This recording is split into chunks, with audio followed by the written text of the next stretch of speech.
external monitoring and conviction. Let's talk for a minute then about the context and the external monitoring.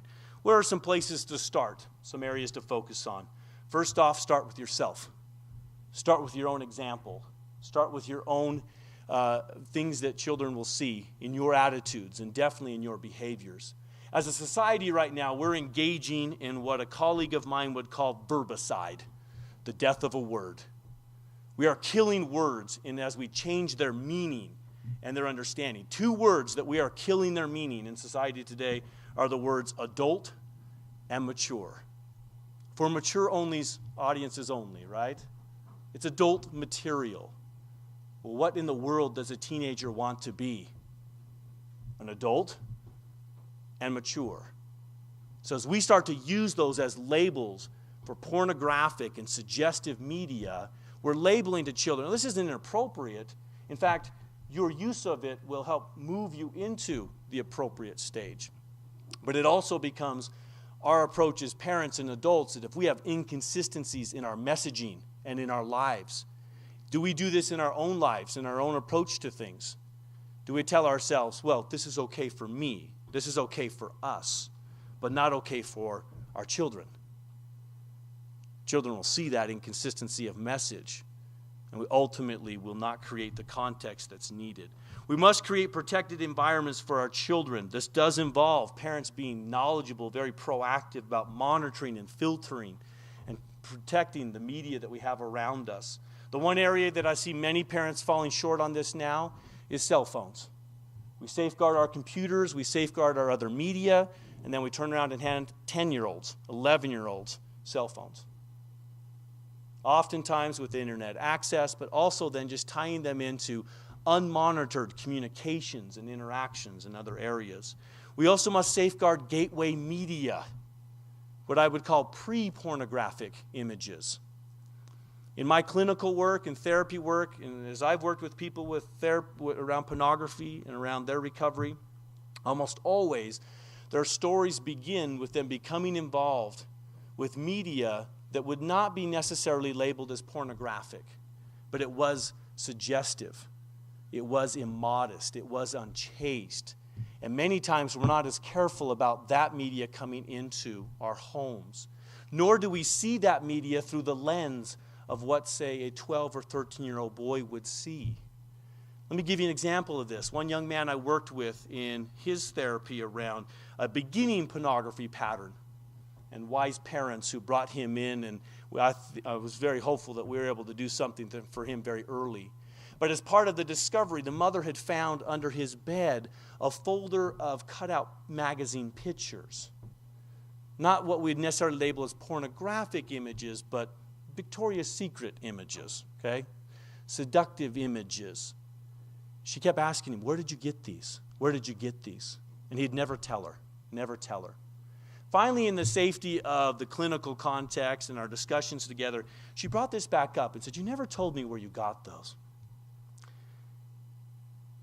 And in a powerful moment, he turned to his mother and said, I got them out of your magazines, Mom.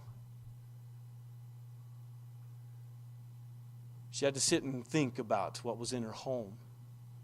Even her shopping magazines with their intimate apparel sections and their swimsuit sections. Now, we'll talk in a minute, and I've already made the case that we can't control all context. But think for a minute, that type of media, if you cut those pictures out and you put them as a collage on a young boy's wall, how acceptable do we see them? But somehow if they're just in a catalog or in a magazine down in a basket in the living room, we don't see them as the same. Or the commercials or the access to the computer, these types of things. So I think we do have to begin with safeguarding around these pre-pornographic images. It acts as a gateway media, the same way we understand gateway drugs. Research is very, very clear that most kids who develop problems with drugs begin with alcohol. It acts as a gateway media, a gateway drug for them, leading then to other patterns and behaviors. And as I said earlier, our parenting must be proactive. It can't just be about cocooning. So yes, while children particularly are young, we try to safeguard them, keep them away from, but we also have to work to teach them and help them understand what will you do when confronted by, when exposed to, when something comes up you didn't expect. What will you do? How will you handle it? That's the pre-arming type of approach that's needed. One little plug here that help us think about this. There's growing research around brain development, particularly teenage brain development. Guess what we're understanding? We're understanding that the brain, first off, the human brain continues to grow until about the late 20s, until about the age of 30. So the idea that somehow it's done before then. The 20s are largely a time period of pruning, a time period of making our brains more efficient. The teenage years are a time of rapid growth and expansion and the creation of the connections of the brain. This process goes from the back to the front. So the back of the brain is developed much earlier, in the early teens, than the front of the brain. The back of the brain contains the brain stem, the pleasure centers of the brain. As one neurologist at Harvard would joke, that's the gas pedal.